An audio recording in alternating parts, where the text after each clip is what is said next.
SSS members and pensioners, it's me Angel. Welcome back sa aking YouTube channel.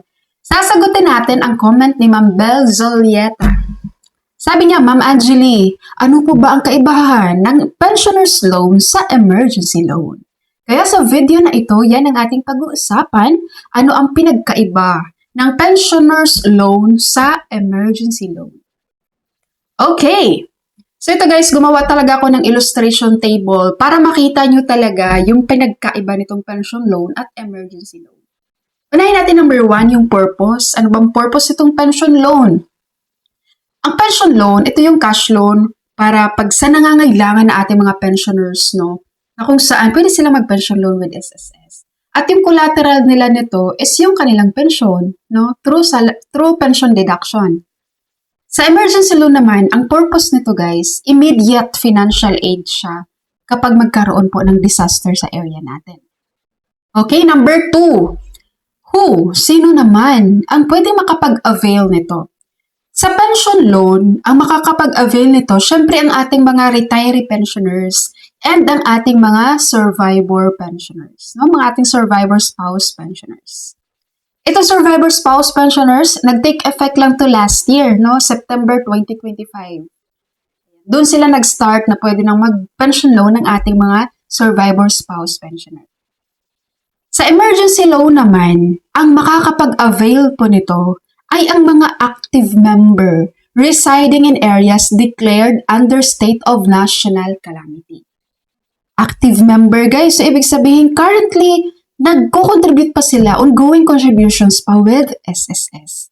At dapat yung area kung saan tayo nakatira ay nakadeclare siya under state of national calamity.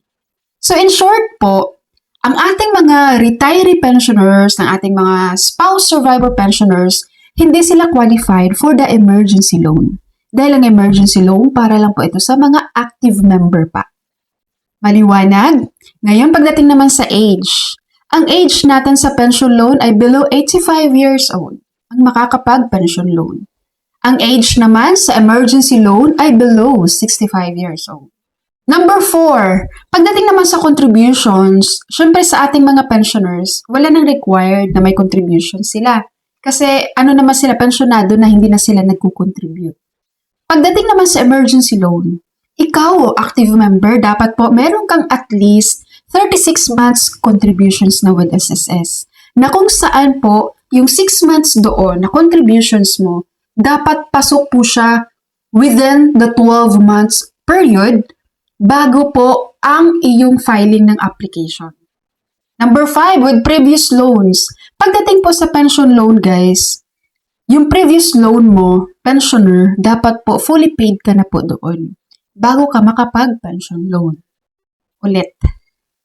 Okay? Sa emergency loan naman, ang ating mga active member, dapat po wala kayong mga past due loans. No? Dapat kung meron kayong existing salary loan, calamity loan, emergency loan, dapat hindi po yung past due. Number 6, pagdating naman sa loan amount. Kapag sa ating mga pension loan, no, retirement pensioner, ang iyong loan amount po sa pension loan nyo ay basic monthly pension. Tapos pipili ka lang, ang ilo-loan mo ba 3 months, 6 months, 9 months, 12 months? For example, 5,000 monthly ang pension mo. So magpe-pension loan ka ba for 3 months? So that is 15,000 pesos, no? Basta hindi ka lang mag-exceed doon sa maximum limit na 300,000 pesos.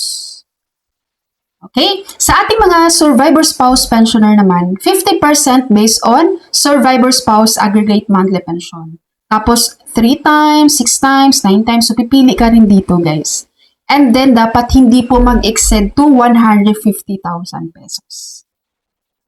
Okay? And then, sa emergency loan naman, ang maximum amount na maluloan ay up to 20,000 pesos. Okay, number 7, pagdating naman sa interest rate. Sa pension loan, 10% per annum ang interest rate niyo, mga pensioners. Sa emergency loan naman, para sa ating mga active member, ang interest po nyo dito ay 7% per annum para doon sa mga members po na hindi nakapag-avail ng continuation loan program within 5 years. Pero, 10% naman doon sa mga member na nakapag-avail po ng continuation loan program within 5 years. Number 8, pagdating naman sa payment. Sa pension loan, sa ating mga pensioners, nag-start ang payment ng inyong pension loan deduction on your second month po, after ng loan granted. No? For example, January ka nag-loan ng pension loan, so March ang deduction sa iyong pension loan ni SSS. Sa atin namang mga active member, pagdating sa emergency loan deduction, after 6 months pa po. No, meron siyang moratorium. So after 6 months pa, mula nung nag-loan granted ka sa emergency loan, doon pa lang mag-start ang iyong first payment. Okay, and the last one, but not the least, pagdating sa filing, sa pension loan po, walk-in, pwedeng online, no? Pero may mga branch talaga si SSS na ni-required talaga nila guys, ang ating mga pensioners na mag-online application. No, kaya more on online din. Pagdating naman sa emergency loan, strictly po ito, online talaga ang application. No? Sa ating mga active members dyan na mag-a-avail ng emergency loan, kailangan talaga siya online. Hindi sila nag-a-accept ng walk-in application. Alright, SSS members and pensioners, that's all for my video for today. Thank you so much for watching everyone. God bless you all.